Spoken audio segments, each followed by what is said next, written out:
નમસ્કાર, આપ જોઈ રહ્યા છો જેકેએસ ન્યૂઝ ગુજરાતી. વાત કરું કેશોદના હાઈવે રોડ ઉપર બિનવારસી મૃતદેહ મળી આવતા વીએચપી દ્વારા અંતિમ વિધિ કરવામાં આવી છે. કેશોદના bypass road Movana bus stop સામે રોડના કાંઠે અજાણ્યા પુરુષનો ઉંમર વર્ષ આશરે 65 વર્ષીય મૃત હાલતમાં પડેલા હોય અને બાજુમાં આવેલ ખેતરના માલિક દિનેશભાઈ દેવશીભાઈ કુંભાણી ઉંમર વર્ષ 46 રહે Keshod bypass road Movana bus stop સામે વાડીએ ધ્યાનમાં આવતા કેશોદ પોલીસ કંટ્રોલ રૂમને જાણ કરતા પોલીસ હેડ કોન્સ્ટેબલ દેવાભાઈ પારાય અને એએસઆઈ ભગવાનભાઈ ગરચર ઘટનાસ્થળે પહોંચી ઓળખ મેળવવા પ્રયાસ કરતા મળતી માહિતી મુજબ મરણ જનાર વૃદ્ધ રખડતા ભટકતા હોય, કોઈ અગમ્ય કારણોસર મરણ પામેલ હોય Keshod sub district civil hospital ખાતે લાવવામાં આવ્યા હતા. બાદ બિનવારસી મૃત જાહેર કરી વિશ્વ હિન્દુ પરિષદના હોદ્દેદારોને અંતિમ વિધિ માટે જાણ કરવામાં આવી હતી. કેશોદમાં વિશ્વ હિન્દુ પરિષદના પ્રમુખ વિશાલભાઈ ભટ્ટ, તાલુકા પ્રમુખ લખનભાઈ કામરિયા સહિતના હોદ્દેદારો કાર્યકરો Keshod sub district civil hospital ખાતે પહોંચી શાસ્ત્રોક્ત વિધિ અનુસાર અંતિમ વિધિ કરી હિન્દુ સ્મશાન ખાતે અગ્નિ સંસ્કાર કર્યા હતા. જેકેએસ ન્યૂઝ ગુજરાતી સાથે રાજુ પંડ્યા, કેશોદ.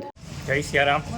આજ રોજ પોલીસ સ્ટેશન દ્વારા વિશ્વ હિન્દુ પરિષદ તેમજ હિન્દુ યુવા સંગઠન અને રાધે ધૂન મંડળને પોલીસ સ્ટેશન દ્વારા જાણ કરવામાં આવી કે અગતરાય ચોકડીબાઈ પાસે એક બિનવારસી વ્યક્તિનું મૃત્યુ થયેલું છે.